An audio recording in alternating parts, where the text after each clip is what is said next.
En el nombre del Padre, del Hijo y del Espíritu Santo. Amén. Te pedimos, Señor, que nos ilumines, que nos bendigas, que nos ayude a profundizar en el Santo Evangelio que San Marcos nos transmitió y que Él sea para nosotros fuente de vida y de gracia para el descubrimiento de la persona de Jesucristo. Padre nuestro que estás en el cielo, santificado sea tu nombre. Venga a nosotros tu reino. Hágase tu voluntad en la tierra como en el cielo. Danos hoy nuestro pan de cada día. Perdona nuestras ofensas, como también nosotros perdonamos a los que nos ofenden. No nos dejes caer en la tentación y líbranos del mal. Amén. Pues ya vamos a entrar de lleno, gracias a Dios, en los evangelios, ¿vale? Vamos a ir indagando y descubriendo. Yo voy a intentar hacer por cada evangelista 2 días, porque es que si no, no va a dar tiempo de darlos todos, ¿vale? De forma que el primer día, como por ejemplo el día de hoy, que vamos a ver el evangelista San Marcos, nos tratemos sobre todo de la parte correspondiente a todo lo que es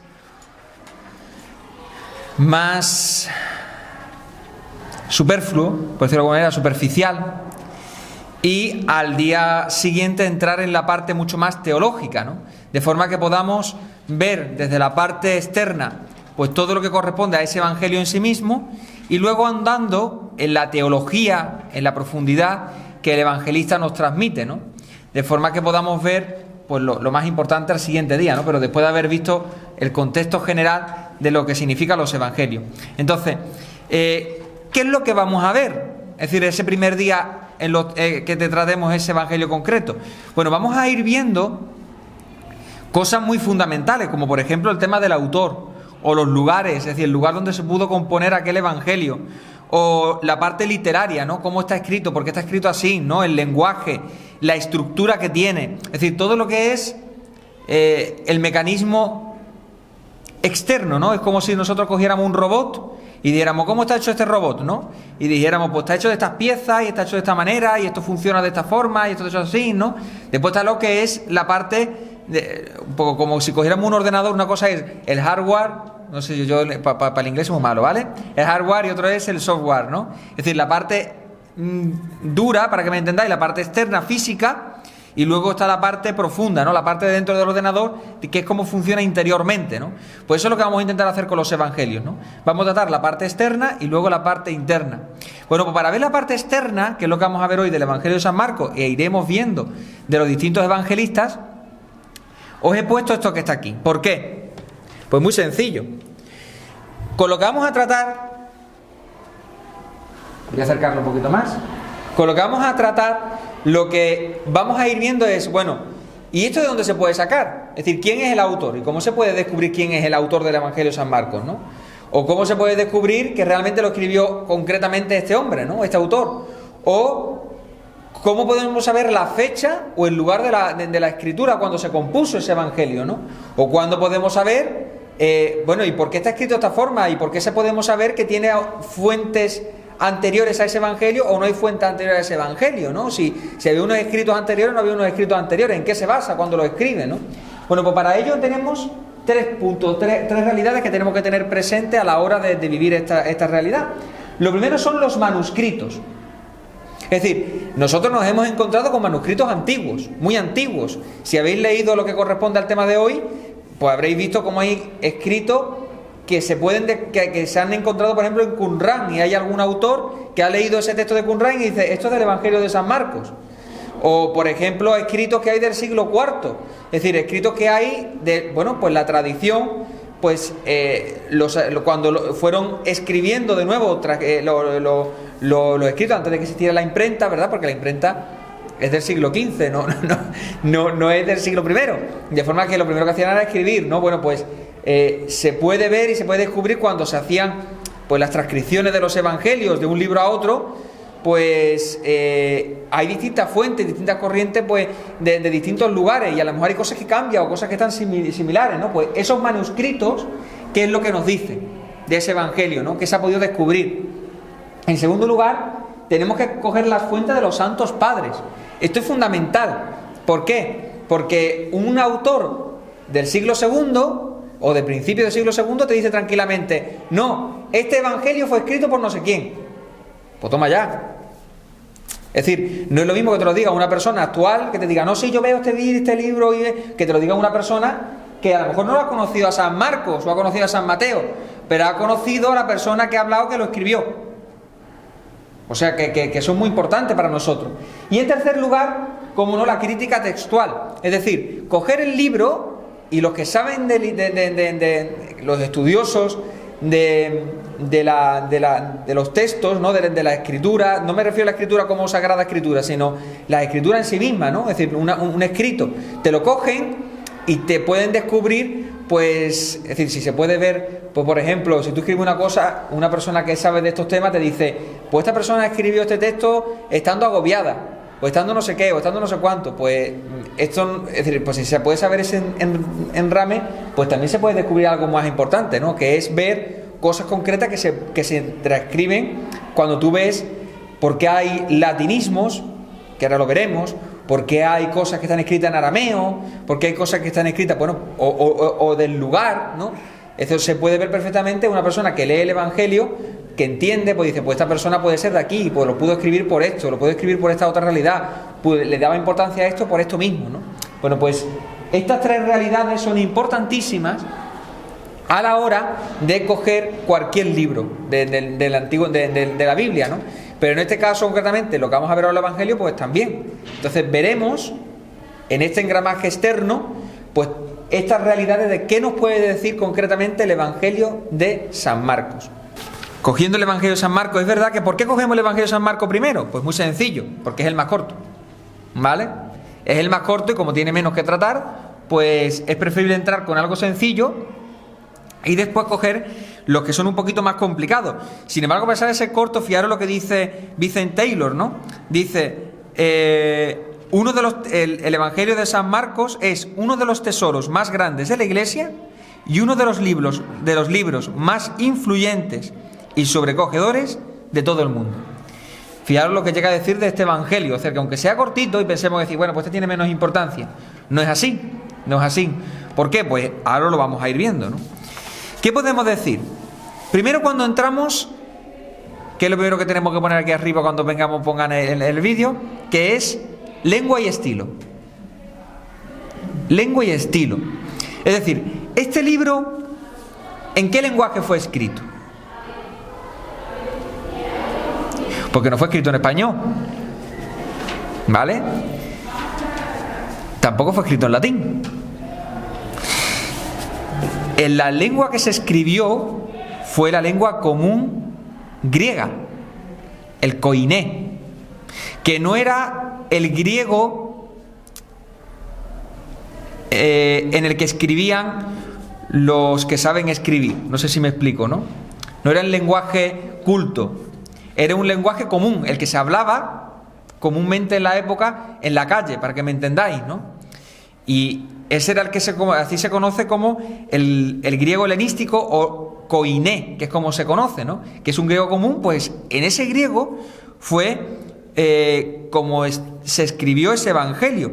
Y además tiene detalles concretos, porque es verdad que el que escribe este Evangelio se ve que no era una persona muy culta en lo que se refiere a la hora de desarrollar, sino que era una persona bien de un nivel medio bajo, ¿vale? Medio bajo. No era una persona que entendía, que supiera escribir con mucha facilidad, como luego veremos, por ejemplo, con San Lucas. San Lucas sí sabe escribir. Este hombre, pues bueno, como si cogiéramos a lo mejor alguno de nosotros y dijéramos: vamos a escribir algo, ¿no? No es lo mismo que lo escriba yo, que lo escriba el Padre Lázaro, que está harto de escribir libros, ¿no? Sino, pues, en esa realidad, ¿no? Y en esa realidad de una persona que entiende, que no entendía del todo, bueno, y escribió, pues, ese Evangelio. Y además, ¿qué ocurre? Que es un hombre que, además de lo que tenemos, que está escrito todo en griego, tiene escritos que están en lo que se conoce como latinismos. Es decir, coge palabras y la pone escrita en latín, pero que quiere decir una cosa que realmente son griegas, ¿no? Eso es como si ahora cogiera una persona de la línea, por ejemplo, de Gibraltar, y que coge palabras en inglés y te las modifica, ¿no? Y te las mete. Pues se podría decir que más o menos es lo que hacía este autor. Es decir, mete palabras que son en latín, pero que tienen una densidad y una profundidad que realmente se podría decir que son más bien griegas, ¿no? Y después también mete cosas que se llaman, del arameo, ¿no? Es que no tiene que decir concretamente arameísmos, ¿no? Es decir, cogen letras, palabras escritas en arameo. Esto ya es muestra de que el autor conoce el arameo, la lengua vulgar de la zona judía, de la zona de los judíos, la que se hablaba. Es decir, seguramente, por ejemplo, el otro día estuve viendo un escrito y dice, bueno, ¿qué lenguaje hablaría Jesús? Pues seguramente lo que piensan los estudiosos era que seguramente era bilingüe, dicen. Bueno, sabría el hebreo, pero fuera del hebreo, para eso sabría el arameo y sabría el griego. Son los dos idiomas que seguramente Jesucristo conocería. ¿Por qué? Porque el arameo era la lengua natal, es decir, en la cual se hablaba, porque en la lengua común que hablaban no hablaban hebreo. Hebreo era una lengua de cultos, ¿no? Y en el dialecto común de los judíos lo que se hablaba era el arameo, que era como, como decir, no es lo mismo, ¿no? Pero decir castellano, decir el andaluz, ¿no? Es decir, una especie de algo, es distinto, porque no tiene nada que ver, pero para que me entendáis, ¿no? Un dialecto surgido a partir del hebreo. Pues bueno, este autor, Marcos, tiene palabras que vienen del arameo. Es más, si vosotros cogéis el texto, por ejemplo, nosotros conocemos cuando se hablan los hijos del trueno, ¿verdad? Cuando nombran a Juan y a Santiago, dice Boanerges, los hijos del trueno. Boanerges es un dialecto arameo y él lo mete en su evangelio y después pone hijos del trueno. O por ejemplo, ¿sabéis ese texto que se dice Talita Kumi? Eso es algo en arameo. Es decir, que eso el Señor lo dijo a esa niña. O sea, esto es muy importante porque son palabras que Jesucristo utilizó tal cual, ¿no? Qué bonito, ¿eh? Pues Talita Kumi. Y después dice, y después escribe, pone eso y sigue diciendo, a ti te digo, niña, levántate. Es decir, lo traduce. Pero utiliza palabras en griego, efetá. Eso lo pone en San Marcos, efetá, que quiere decir, ábrete. Es decir, que en el fondo él utiliza expresiones en arameo y utiliza expresiones en latín, pero de forma distinta, porque es verdad que lo que utiliza en latín son palabras que se utilizan en la lengua latina, ¿no? Y la utiliza, y él la mete dentro como jarra, ¿no? Y la pone en latín. O coge la palabra legión y la pone en latín. O coge la palabra cuadrante o moneda y la pone en latín. Esto también nos quiere decir una cosa muy importante, que ahora lo veremos posteriormente, ¿no? Pero estos son detalles concretos del evangelista San Marcos, ¿vale? De cómo él tiene escrito su evangelio. Si nosotros cogemos los manuscritos antiguos, ¿qué nos dicen? Bueno, pues estas realidades. Está escrito en griego koiné, que es la lengua vulgar, pero a la vez tiene muchas palabras escritas en arameo que luego las traduce. Y después tiene muchas palabras que son latinas, pero que las mete. Sin problema, sin tener que darle explicación, las mete. Esto nos va a decir ahora mucho cuando ahora explique distintas realidades, ¿no? De forma que ya podemos ver primero una parte muy importante. Y luego, si nos vamos un poquito al sentido de cómo tú lo ves escrito, tiene realidades un poquito extrañas, ¿no? Porque él es de los que coge una narración y la extiende muchísimo. ¿Sabéis? Él, por ejemplo, es el que coge el texto de la hemorroísa, que cuando va a curar a la hija de Jairo. Es un texto muy largo, que más, si ustedes vais a misa, seguramente cuando estáis escuchando ese evangelio hay alguno que lo pone muy breve, pero hay otro que dice, tú, qué largo, no para, y tú y sigue contando, ¿por qué? Y entonces es un texto súper largo, que es solamente, fijaros, a pesar de ser tan breve, esto es una de las cosas que utiliza San Marcos. ¿Por qué? Porque su evangelio, si tú lo ves así, los estudiosos, las personas que saben, dicen que es un evangelio más para ser oído que para ser leído. Es decir, no era un evangelio para leerlo, sino para que la persona lo pudiera proclamar en la asamblea, que las personas lo escucharan y poder explicarle así la palabra de Dios y poderle profundizar en lo que Jesucristo hizo en la vida de las personas, ¿no? Por eso está escrito así. O sea, son cosas, detalles concretos que nos quedamos y le damos la importancia de lo que el evangelista San Marcos quiso hacer, ¿no? Fuentes. ¿Qué se refiere con las fuentes? Segunda parte, ¿no? ¿Qué se refiere con las fuentes? Bueno, San Marcos pudo coger otros relatos. ¿Habría escritos anteriores a San Marcos o no había escritos anteriores a San Marcos? Es el primero que escribe esta realidad. No hay unanimidad, que eso ya lo vimos anteriormente. No hay una unanimidad, es decir, hay personas que te dicen que sí y otras personas que te dicen que no. Sí que es verdad que dicen algunos que es verdad que existen cosas como por ejemplo el discurso apocalíptico que escribe en Marcos 13, da una sensación de que como que es un discurso ya hecho, ¿no? y que lo transcribe, ¿no? O por ejemplo, hay una parte muy importante que hay, por ejemplo, especie como de sentencias muy claras de Jesucristo que parece que vienen de otra realidad, anterioridad. Otros estudiosos te pueden decir, bueno, pero eso puede ser porque, claro, como él estaba, como ahora veremos, cerca de San Pedro, él escuchaba una y otra vez aquellas declaraciones aquellas predicaciones de San Pedro, y él las escribe tal cual, porque Jesucristo la decía tal cual. O sea que realmente no se puede saber muy claramente si cogió fuente o no cogió fuente. Hay algunos estudiosos, muchos de ellos, que te dicen que sí, y otros que te dicen que no. Este autor sí que es verdad que él afirma. Este autor, me refiero, el autor de este libro, ¿no? Luis Sánchez Navarro, él afirma y cree que sí que es verdad que incluso que el texto que nosotros tenemos actualmente fue un texto modificado por algún autor posterior a San Marcos, ¿no? Que hubiera un evangelio, el evangelio que escribió San Marcos, que podremos llamar como protomarcos, ¿vale? Y que autores posteriores para corregir, mejor dicho, o para explicar alguna cosa que la gente se quedaría como diciendo esto no lo entiendo muy bien, o esto no sé realmente por dónde va, pues el autor dijera esto realmente es que le falta esto, y lo metiera, modificara ese texto y lo metiera de una forma positiva, ¿vale? No es que dijera, oye, esto vamos a cambiarlo mejor porque no se entiende. No es así. Es decir, que la gente directamente ya se pone a pensar mal. No, esto puede ser algo normal y habitual. Daros cuenta que estos escritos, como he dicho antes, son hechos para proclamar lo que Jesucristo, se quedara como escrito lo que Jesucristo había dicho, ¿vale? Y por tanto el autor pues lo escribiría y de golpe a lo mejor diría, pues me ha faltado esto otro, o tenía que haber contado esto otro, ¿no? O sea que en esa realidad tenemos que descubrir que los evangelios estaban puestos no tanto como que algo escrito de una forma muy oficial, como luego lo hará San Lucas, ¿vale? Sino que este escrito está como algo para dejarlo en la comunidad, de que tengan textos de lo que Jesucristo dijo e hizo, ¿no? De forma que se quedara constancia, ¿no? Así que en esta realidad es muy importante, de forma que este autor pues dice que pudo haber alguna modificación posterior, sí que hay una, que ahora la veremos, ¿no? Luego, otro tema también importante es el tema del autor. ¿Es el autor San Marcos? Y si es el autor San Marcos,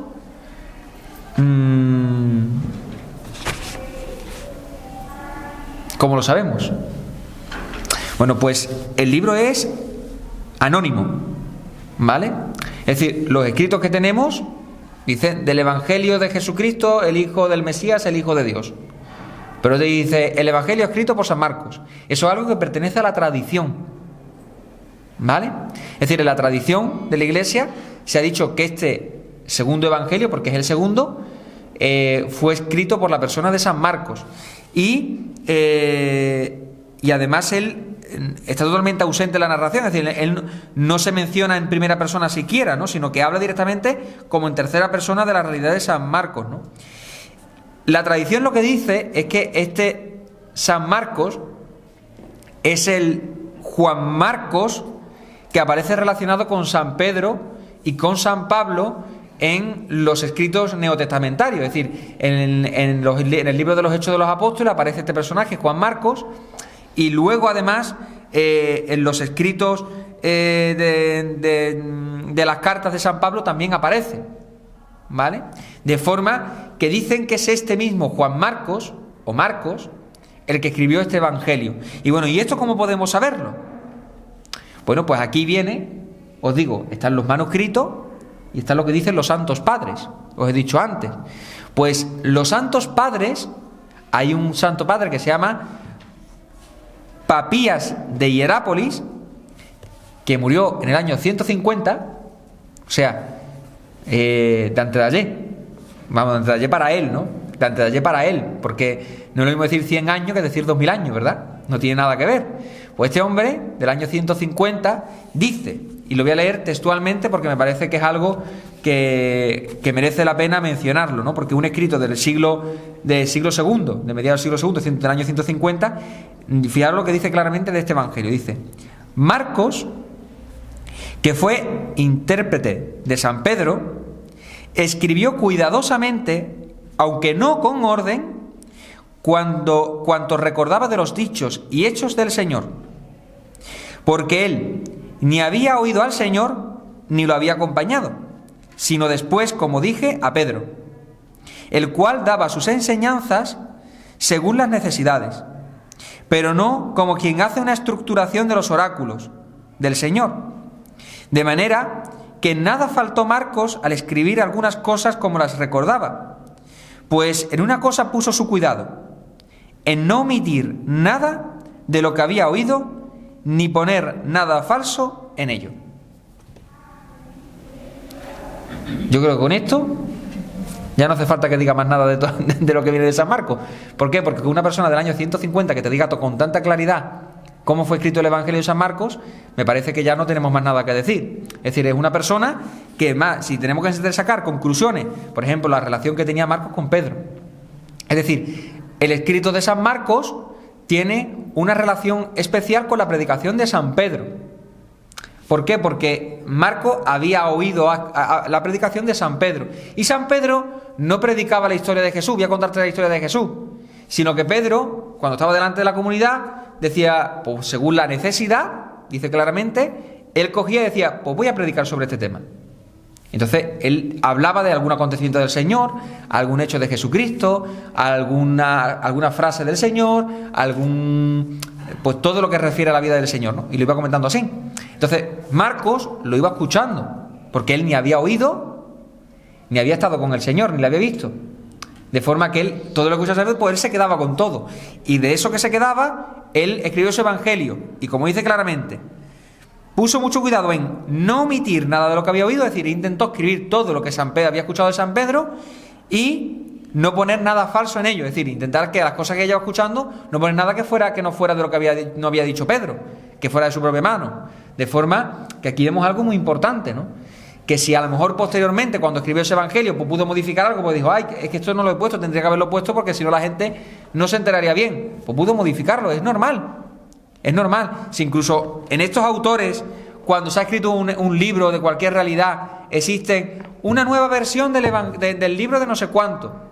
Porque la persona que escribió ese escrito, ese libro, pues lo ha actualizado o ha querido cambiar alguna cosa que dice esto es una errata, ¿no? Y la ha querido cambiar o alguna cosa de este estilo. Bueno, pues el autor de San Marcos, cuando la hemos escrito su evangelio, pudo hacer algo así.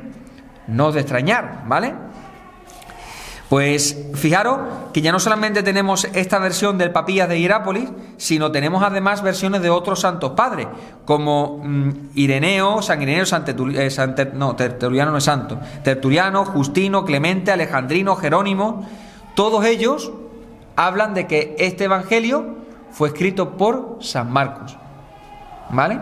Así que ya podemos ver una realidad importante. Es verdad, y poniendo la parte contraria, que hay personas que te pueden decir, no fue escrito por San Marcos. Hay algunas corrientes actuales que te lo dicen, y eso es real, algunas. ¿Y qué es lo que dicen? ¿Qué es lo que ponen de muestra para decir que no fue escrito por él? Sobre todo temas geográficos. ¿Por qué? Porque dicen que si el autor no fue San Marcos, no explican que tenga detalles concretos geográficos, que no lo explica bien, que lo explica mal. Es decir, rebobinamos. Si decimos nosotros supuestamente, como ahora vamos a ver, que, acabamos de decir, por ejemplo, que el autor fue San Marcos era una persona que tenía procedencia judía. Por eso él sabía arameo y lo ponía. pero después lo traducía. ¿Por qué? Porque seguramente no fue escrito allí, no fue escrito en Judea. Pero claro, si es Juan Marcos o San Marcos el que escribió este evangelio, era de aquella zona.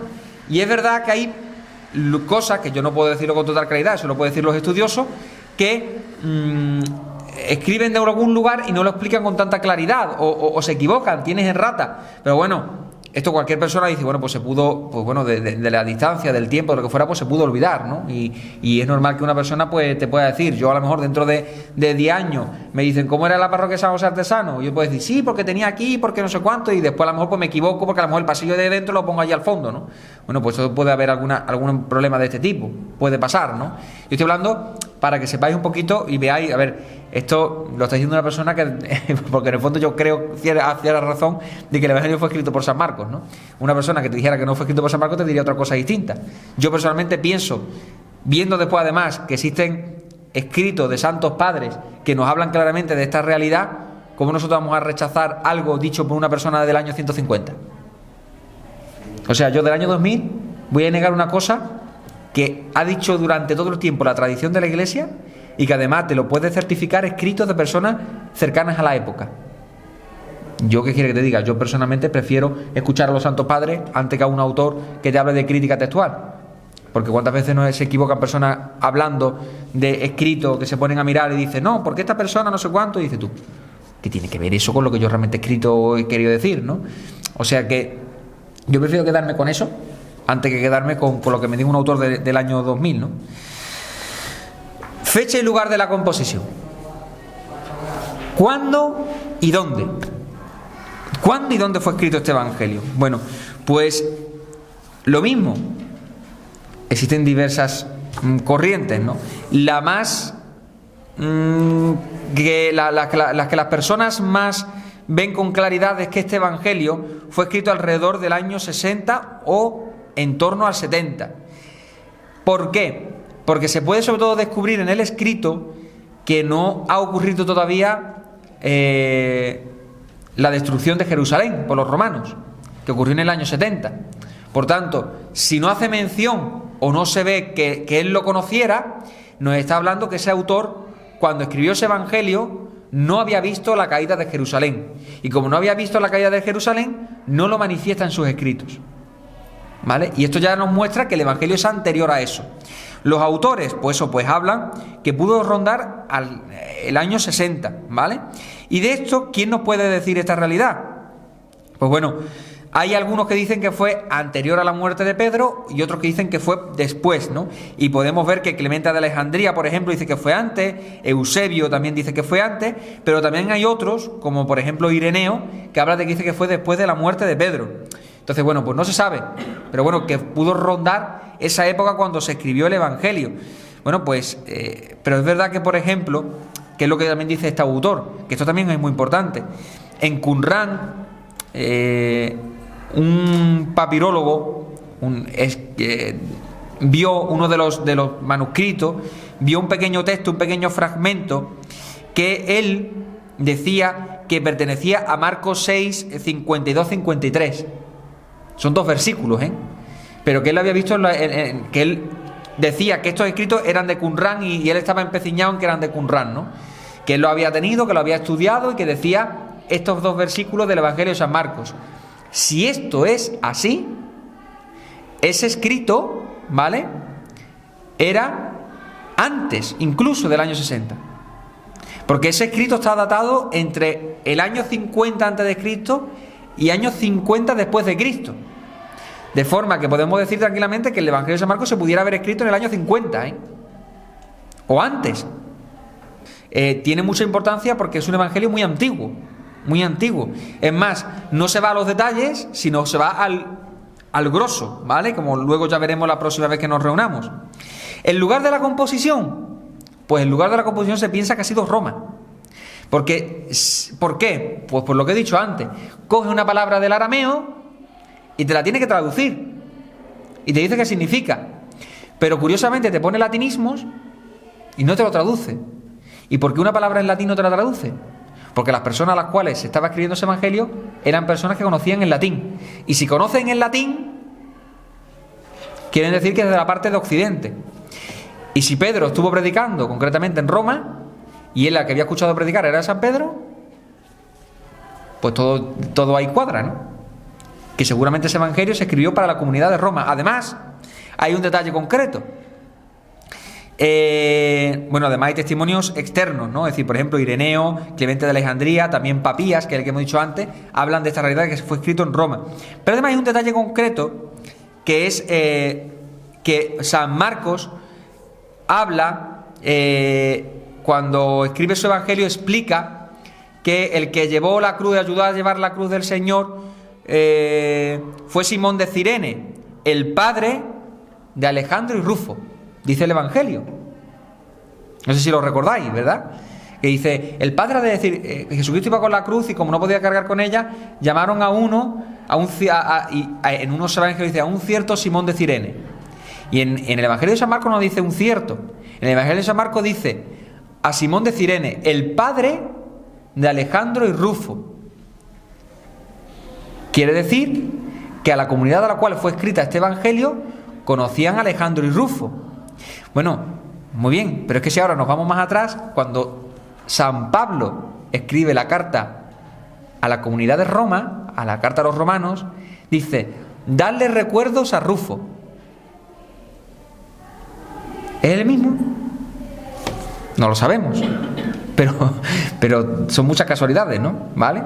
Así que por eso son muchos detalles concretos que hace pensar y que hace creer que este evangelio fue escrito por una persona judeocristiana, San Marcos concretamente, que había escuchado a San Pedro, que lo escribió en torno al año 60, 50, 60, y lo escribió para la comunidad de Roma. ¿Vale? Este es el resumen. Bueno, pues en cuanto a la estructura, ¿cómo está escrito este evangelio? Pues este evangelio está escrito de una forma muy peculiar. Si nosotros cogemos la Biblia, ¿vale? Yo no sé si vosotros tenéis ahora mismo la oportunidad de coger ahora mismo una Biblia, ¿no? Pero si tenéis la oportunidad de coger una Biblia y abrís el Evangelio de San Marcos, en el capítulo 1 dice así: comienzo del Evangelio de Jesús, el Cristo, el Hijo de Dios. Así es como piensa el Evangelio de San Marcos. Y mete una introducción en la que habla del momento del bautismo, ¿vale? El momento del bautismo y el desierto. Y cuando termina esta parte introductoria, se va a Galilea, ¿vale? De forma que se tira una predicación durante la mitad del libro, ¿vale? Si cogéis incluso la parte porque en la página 143 tenéis la estructura, ¿no?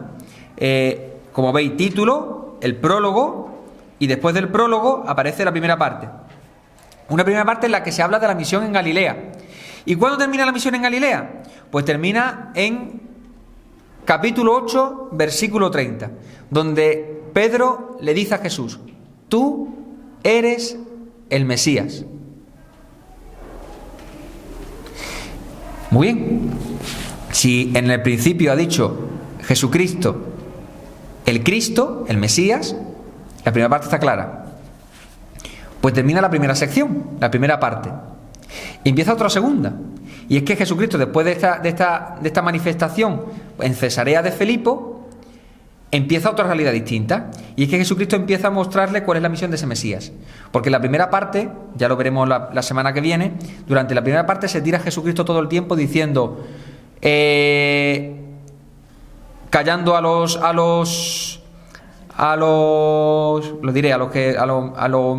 demonios, los calla, porque yo sé quién tú eres el santo de Dios. Y Jesús lo callaba. Y cuando convertía a alguien y le ayudaba a alguien, decía: no digas nada. Y no sé cuánto, porque Jesucristo eso es lo que se conocerá como el secreto mesiánico, ¿no? Jesucristo no quiere manifestar a la gente que Él es el Mesías. Ya explicaremos por qué, ¿vale? Pero se tira esa primera parte callando, hasta que llega este momento, capítulo 8, versículo 30, donde Pedro dice: tú eres el Mesías. Y en ese momento el Evangelio ya hace un cambio. Y ya lo que se dedica es a ir mostrándole a esos discípulos por qué Él es el Mesías. Y entonces empiezas a mostrarle, y eso va camino de Jerusalén.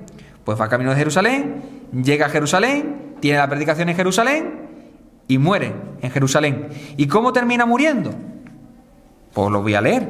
No sé si vosotros lo sabéis, pero lo voy a leer.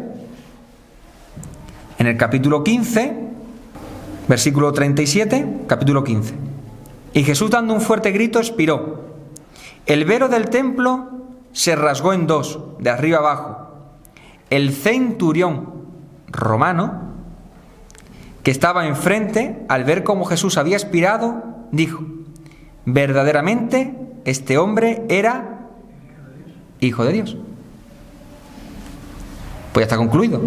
Jesucristo, el Mesías, el Hijo de Dios. El Mesías dicho por la figura de San Pedro, que era el cual había escuchado él su predicación, y el Hijo de Dios manifestado por un centurión romano, comunidad a la cual él estaba predicando. Fijaros que detalle más concreto que manifiesta. Esto es muy importante porque nos hace ver pues que todo lo que hemos dicho con anterioridad, pues viendo la estructura del Evangelio y viendo cómo San Marcos lo manifiesta, es muy claro. Jesucristo es muy claro y el evangelista es muy claro y lo manifiesta de una forma muy clara, de forma que descubrimos pues todo esto que estamos diciendo en la misma estructura del Evangelio. Es decir, San Marcos lo que termina haciendo es decir, él quiere mostrar quién es el Mesías y lo hace de esta forma estructurada: una introducción, una parte para hablar del Mesías y otra parte para hablar de que él es el Hijo de Dios, y termina con la resurrección. Pues esta es la estructura. ¿Y qué ocurre?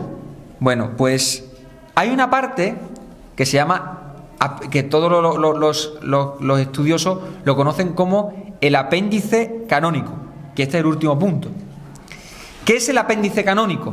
Pues resulta que la última parte del Evangelio, hay una parte que es, concretamente del versículo 9 al 20, son unos versículos en los que concluye el Evangelio de San Marcos, pero la conclusión es un poquito rara. ¿Por qué? Porque, es más, hay muchos textos que no están incluidos. Es decir, si cogemos los manuscritos, ¿vale? Hay muchos manuscritos en los que esta parte no está incluida. En otros muchos sí, pero muchos otros no, ¿vale? Es más, hay algunos escritos que se tiene del siglo IX, ¿vale? Que son pues manuscritos más tardíos, pero que del siglo IX, donde además la conclusión es distinta. Es decir, todo es igual, pero cuando llegan aquí, al versículo 9, hacen ¡pam! Y lo modifican y lo ponen de manera distinta. ¿Por qué? Bueno, pues no sé para qué he guardado el móvil, porque lo voy a tener que volver a leer, ¿vale? Porque fijaros cómo termina el Evangelio de San Marcos. El Evangelio de San Marcos termina de una forma muy peculiar. ¿Por qué? Porque termina así. Dice, se le aparece el ángel y le dice, él les dijo: no tengáis miedo, buscáis a Jesús el Nazareno, el crucificado. Ha resucitado, no está aquí. Mirad el sitio donde lo pusieron. Pero id a decir a sus discípulos y a Pedro: él va por delante de vosotros a Galilea. Allí lo veréis, como os dijo. Ellas, así termina el Evangelio, ellas salieron huyendo del sepulcro, pues estaban temblando y fuera de sí, y no dijeron nada a nadie del miedo que tenían. Así termina el Evangelio. A ver, Marcos lo escribió con toda la intención del mundo. Era lo que había escuchado a Pedro predicar y dijo, con esto está bien. Pero seguramente posteriormente diría, y yo, ¿y de la resurrección qué pasa? ¿No cuentas nada? ¿Tú qué pasa? ¿Que la resurrección simplemente la mencionas y se acabó? Pues eso cómo va a ser, ¿no? Y entonces aparece una parte que es la que nosotros hemos cogido como parte canónica. ¿Por qué? Porque en muchos escritos está incluido, y en los libros canónicos, es decir, en la iglesia cuando dijeron, estos son los 4 evangelios que tenemos que son los que están extendidos por la mayoría de las comunidades, los que tienen tradición apostólica, los que no sé cuánto, en el siglo IV, estos 4 incluyeron este apéndice que vamos a escuchar ahora, pero que se ve que es posterior, porque el apéndice dice así: resucitado al amanecer del primer día de la semana, se apareció primero a María Magdalena, de la que había echado 7 demonios. Ella fue a anunciárselo a sus compañeros, que estaban en duelo y llorando. Ellos, al oírle decir que estaba vivo y que lo había visto, no la creyeron. Después se apareció en figura de otro a 2 de ellos que iban camino al campo. También ellos fueron a anunciar a los demás, pero no los creyeron. Por último, se apareció Jesús a los 11, cuando estaban a la mesa, y les echó en cara su incredulidad y dureza de corazón, porque no habían creído a los que lo habían visto resucitado. Y les dijo: id al mundo entero y proclamad el Evangelio a toda la creación. El que crea y sea bautizado se salvará, el que no crea será condenado. A los que crean les acompañarán estos signos: echarán demonios en mi nombre, hablarán en lenguas nuevas, cogerán serpientes en sus manos, y si beben un veneno mortal no les hará daño. Impondrán las manos a los enfermos y quedarán sanos. Después de hablarle, el Señor Jesús fue llevado al cielo y se sentó a la derecha de Dios.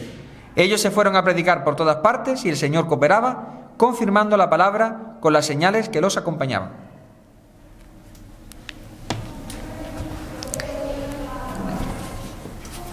Mateo, Lucas y Juan están metidos en el apéndice. Qué cosa más curiosa, ¿eh? Porque el relato de María Magdalena, ¿dónde aparece? En San Juan solo. Y el relato de los discípulos de Emaús, que iban al campo, los 2 que iban al campo, que se apareció en figura de otra persona, aparece en Lucas. Fijaros, ¿eh? O sea que de esta realidad vemos que es un apéndice posterior, pero que en este apéndice posterior se habla de tradiciones de los cristianos, porque este apéndice no se incluyó muy tardío, ¿eh? Fue muy poquito posterior al escrito de San Marcos, que estamos hablando que es del siglo 60 aproximadamente. Por tanto, cuando hablamos de los relatos pospascuales, que podemos decir, no, esto pudo ser incluido posteriormente, por ejemplo, cuando cogemos el texto de los discípulos de Emaús, ya directamente te empezamos a decir, no, porque esto es un escrito teológico que intenta mostrar el sentido de cómo encontramos a Jesucristo en la Eucaristía. Esta aparición no fue tan real como tal, sino que... Bueno, pues aquí aparece, ¿eh? Un escrito que seguramente es del año 70, 80, 90, ¿eh? No estamos hablando mucho más tarde. Y aparece. Es un escrito que ya estaba difundido por todos lados, como era el Evangelio de San Marcos, ¿no? De forma que ese mismo apéndice, que aunque no formaba parte del texto original, ya está mostrando claramente que este escrito tiene muchísima importancia y tiene mucho que decir. Vamos a terminar rezando una Ave María y ahora, si queréis, pues preguntar alguna cosa o preguntarnos. Así que concluimos esta sesión pues rezando a la Virgen María una Ave María. Dios te salve María, llena eres de gracia, el Señor es contigo. Bendita tú eres entre todas las mujeres y bendito es el fruto de tu vientre Jesús. Santa María, Madre de Dios, ruega por nosotros pecadores, ahora y en la hora de nuestra muerte. Amén. En nombre del Padre, del Hijo y del Espíritu Santo. Amén.